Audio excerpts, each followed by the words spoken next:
Recomendador serial, literatura y sus nuevas formas de interpretar a los libros. Columnista Guido Di Blasi. Buenas tardes, Guido, ¿cómo estás? Qué placer volver a tenerte acá con nosotros. Buenas tardes, Negro, muchas gracias por la invitación de siempre. Bueno, Guido, siempre es un placer verdadero tenerte por estos lugares, digamos, por estos estudios acá de Radio Provincia, porque siempre nos traes cosas nuevas, ¿no? Con la literatura, también como las películas, digo, siempre vamos a descubrir o redescubrir, ¿no? Bueno, creo que esa es la idea, creo que una de las ideas fuerza de la columna es transmitir la pasión por leer, la pasión por conocer y la pasión por ponerse en el lugar del otro. Buscando a veces material o viendo con qué los puedo invitar a leer o invitar a compartir esta pasión. Encontré una frase el otro día de una escritora que se llama Joyce Carol Oates, y la frase que encontré que me encantó, que la quería compartir con vos y con los oyentes, es: la lectura es el único medio a través del cual nos deslizamos involuntariamente a un mundo sin poder hacer nada, a la piel de otro, a la voz de otro, al alma del otro. Creo que esta es una de las ideas centrales que siempre estamos charlando, ¿no? Eso de ponerse en el lugar del otro, pero a través de la sensibilidad que te puede aportar un libro. Y la pasión por leer. Parece, digamos, como que tan ultrasensorial la lectura, ¿no? Digamos, de teletransportar hacia diferentes universos, ni siquiera ni mundos, ¿no? Y parece, digamos, algo tan mágico, digamos, en algo que está escrito netamente en un papel.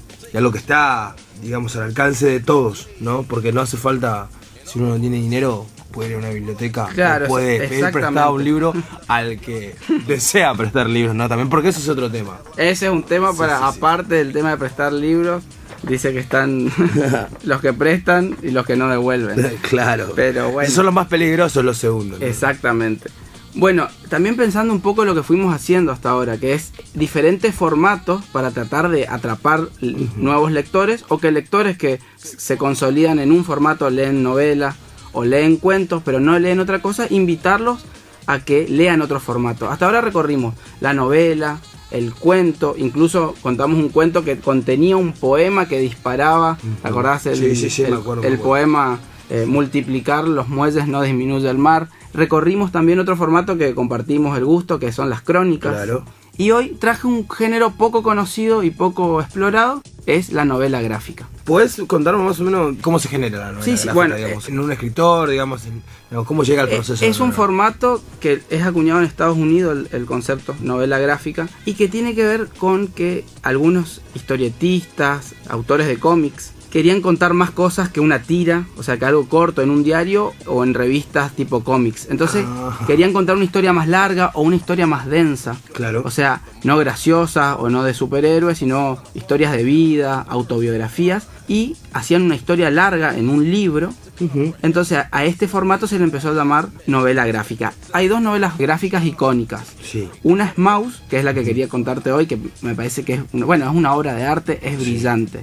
Se llama Maus y el autor se llama Art Spiegelman, vive aún, es un neoyorquino. Y la otra es argentina, es icónica también, es El Eternauta. Bien. Es una novela gráfica mundialmente conocida, y en Argentina muy conocida, es la más vendida, la más recomendada y probablemente la más conocida por los oyentes. Bien, entonces empecemos con Maus, ¿no? Como vos decís, son dos icónicas, digamos. Por estas dos la puedes empezar a entrar, digamos, al universo de... Claro, conocer, por ejemplo, yo cuando leí esto quedé impactado, realmente me voló la cabeza, realmente. Es uno de los libros que más me impactó en la vida, y es una novela gráfica, que uno puede tener un cierto prejuicio, pues, como un cómic, o sea, como un género menor. ¿Qué me estoy comprando? Bueno, no, es increíble, increíble. Y la historia que cuenta es densísima, es muy densa, que es la historia de un sobreviviente. Son 2 volúmenes, ¿no? Lo que te estoy recomendando hoy. Maus fue escrita en el 86, es la primera publicación. Pocos años después, 4 o 5, sale el segundo volumen.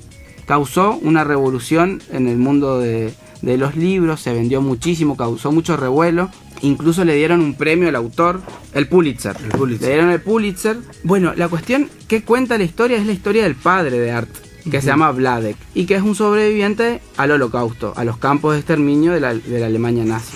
Sí, acá en las tapas se puede ver, digamos, para el oyente, ¿no? Que nos está escuchando, la Cruz Báltica, todo lo que tiene que ver, digamos, con la gráfica de aquella época, ¿no? Claro, y hay que aclarar una cosa, la historia está contada con animales antropomórficos, o sea, animales que se visten, que tienen figuras humanas. Los judíos están representados como si fueran ratones, los alemanes están representados como si fueran gatos. Esto es un detalle, digamos, porque es tan real que vos vas leyendo y son tan humanos y es tan humana la historia que te hace reír, que te hace llorar. Es un drama absolutamente real. Dijiste en 1986. Sí, está cumpliendo 31 años, digamos, de esto. ¿Y esto como fue una apertura de género para otros escritores? Bueno, para muchos es lo que genera que la novela gráfica cobre otro espesor y un gran prestigio, digamos. Pensando, se me hace que digamos que es un trabajo arduo, ¿no? Del escritor de trabajar con un dibujante, o a veces el mismo dibujante es el que quiere escribir, ¿no? Me imagino. Exactamente. En este caso, el autor y el dibujante son la misma persona. Perfecto. En El Eternauta, por ejemplo, el autor es Héctor Germano Estergel, que es una novela también que tiene muchos años en la Argentina, pero se sigue vendiendo. La primera versión sale entre el 57 y el 59, pero el dibujante es Solano López. Bien. No es el mismo, ahí Claro. está diferenciado el autor del dibujante. Por el proceso creativo, ¿no? Digamos, por la interpretación, me imagino, más Sí. que nada eso. Y en el Eternauta, digamos, ¿qué genera en argentino, sobre todo, digamos, para que lo sigan comprando? Y en El Eternauta, el que está acostumbrado a leer cómics, cuando ve que la historia sucede en Argentina, te impacta, te choca. Está muy bien contada. Te encuentro el inicio, que Sí. por ahí seguro lo conoces, pero para Sí. compartirlo con los oyentes. Una nevada se cierne sobre Buenos Aires, en una parte de las afueras de Buenos Aires, que es Vicente López, donde tiene una casa, una familia común, que es del protagonista, que se llama Juan Salvo. Están jugando al truco con sus amigos, una noche tranquila, la compañera de Juan está durmiendo, el bebé está durmiendo en la cuna, y 4 amigos juegan al truco. En ese momento empieza a caer una nevada, escuchan la radio que hay una nevada, que no salgan, atípica en Buenos Aires, y en el momento es atípica, esa nevada es mortal, te toca y te mata. Te mata. Entonces, elimina prácticamente a casi toda la población del mundo, porque no era solo en Buenos Aires, sino era mundial. Bueno, los que sobreviven empiezan una, así al estilo de Walking Dead, Claro. ¿viste? Es una historia, por eso las historias de los sobrevivientes siempre son atrapantes. Claro. Es la historia de unos supervivientes. Esta también es una historia de sobrevivientes. Es una mera coincidencia, no se crean que deben No, ser no, todas las novelas. fue casualidad. Que todas las novelas gráficas terminan en esa, ¿no?